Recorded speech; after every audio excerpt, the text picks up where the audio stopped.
Do you love the idea of a tiny enclosed Voron-style printer, but you don't have the time or the patience to build one?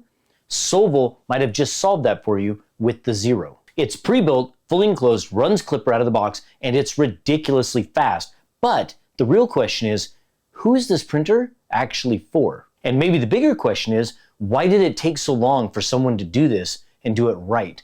I've got a few thoughts on that, but first, let me give you a little context. Before we get into it, just a quick note. Sovol sent me this printer free of charge, but they have no input on this video. They didn't ask to see it ahead of time, they don't get to approve anything, and they're watching this for the first time, just like you. If you're into 3D printing, you've probably heard of the Voron V0.2. It's a fast, tiny enclosed CoreXY printer. It's beautiful and it's engineered by the community. But here's the catch. You have to build it yourself. And I don't mean just putting together a few parts.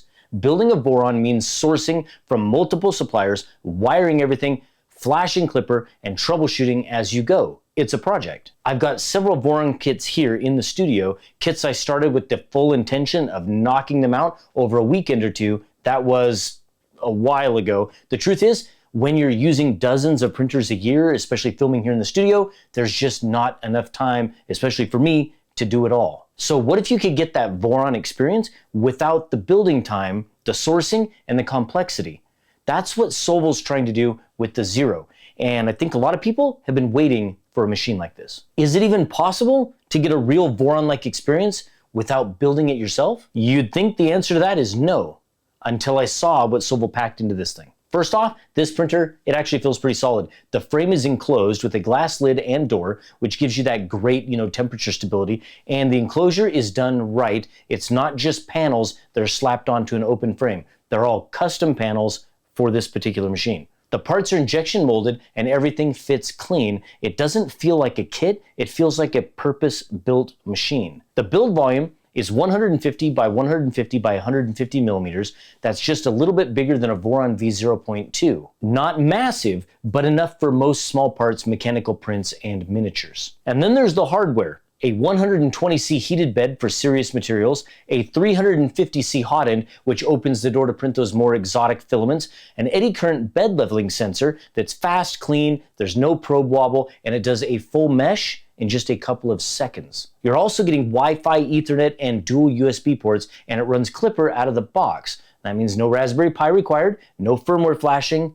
The thing just works. So if you're new to Klipper, here's the big deal. Most printers up until the last couple of years have been running Marlin, and that firmware runs right on the printer's control board. Everything from movement, acceleration, settings, it's all handled by that one small chip. Klipper changes that. It runs the firmware on a more powerful processor and sends the commands to the printer, which makes everything faster and more precise. That's how you get the high speeds without losing the quality. On Klipper printers, you also get a web interface like Mainsail or Fluid, where you can manage prints remotely, upload files, tweak settings, and monitor everything from your phone or laptop. Once you've used it, it's hard for some users to go back to a click wheel or some type of laggy touchscreen. Let's talk numbers. The Sovol Zero is rated up to 1,200 millimeters per second.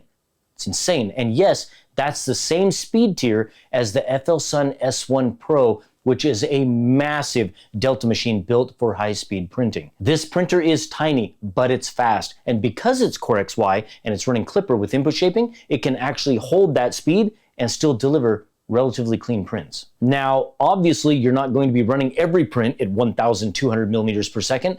Print quality, part cooling, material choice, all of that plays into how fast you can really go. But the point is, this thing is designed to move and move fast. So what can you do with that kind of speed and precision? Picture this. You're printing functional parts for a project, maybe shelf brackets, small gears, or small prototypes. You want them done now, but they still need to fit, be dimensionally accurate and work.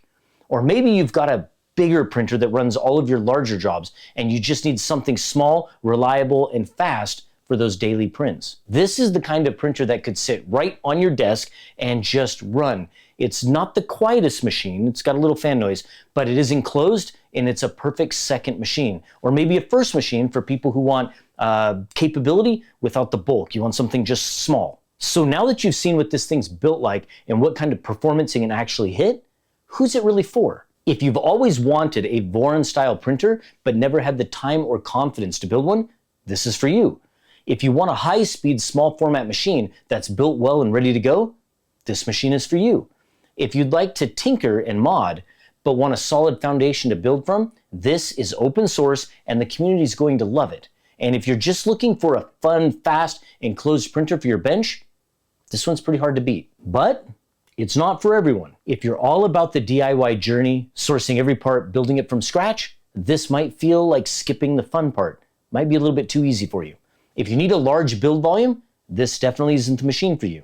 And if you're on a tight budget, $399 isn't crazy for what you get, but it's still a premium over a basic starter printer. I've had several Voron kits sitting in this studio, some of them partially built, most of them untouched. And with how many machines I see and use each year, I just don't have the time to finish them all. But this feels like someone took the frustration of building your own Voron and said, you know what?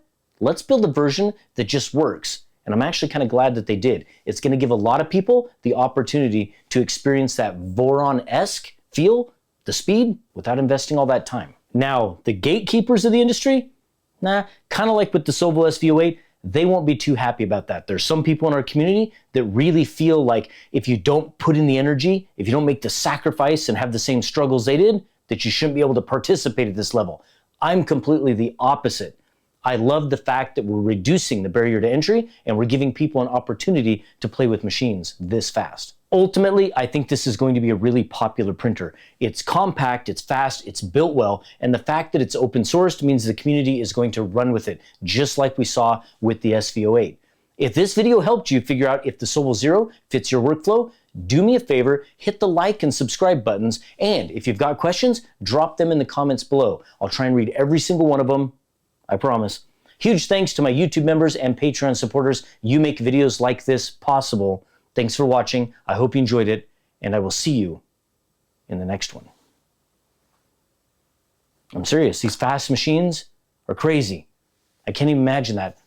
When I saw the FL Sun, S1 Pro at 1200 millimeters per second, my mind was blown, and now it's hard to believe that there's such a small machine sitting on your bench that can push those speeds. Crazy. 3D printing is awesome.